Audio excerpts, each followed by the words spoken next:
Guys, hiyo iko hapo juu, ndio nini, ndio receipt unatumiwa. Direction ya kwenda, unaambiwa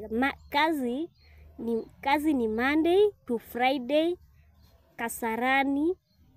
Unaenda Kasarani 7:30 ukue umefika, ndio mkue na hours za kuongea venye mtasema, kuongea venye mtafanya na kitu venye itakuwa. Hii ilikuwa video ya pili, ndio wakanilipa 700. Video ya kwanza walinilipa 500. Na mimi sitakubali kuharibiwa jina, na nilimwambia kwa sababu vile tuliagana hujatimiza hadi simkubali nirudishe 1200 mtoe hizo vitu mmeweka kwenye YouTube na kwenye TikTok zenu. Akaniambia hakuna kitu kama hicho na hakuna vile tutafanya. Sitoi wala hatuta delete. Yo, another one.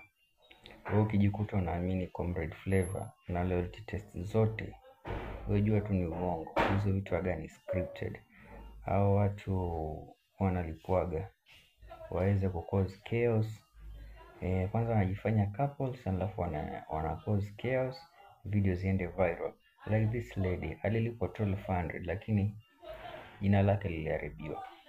Kuna time Comrade Flavor pia aliweza kupost video ambao watu wakifanya, instead ya kupost ile video ambayo ishakuwa created, alipost video ambao watu wanasoma script, delete faster, but watu kwa shaiona. Sasa wewe ukijikuta unaamini hizo vitu, wewe jua tu jamaa kwa kazi. Jamaa anataka pesa, yeye hajali kama atapost vitu genuine kama si genuine, so long as ikifika mwisho wa mwezi ni paycheck to paycheck. Authenticity ya celeb wetu haiko jamani, haiko. Don't believe in this kind of shit. Nando zina trend, don't believe.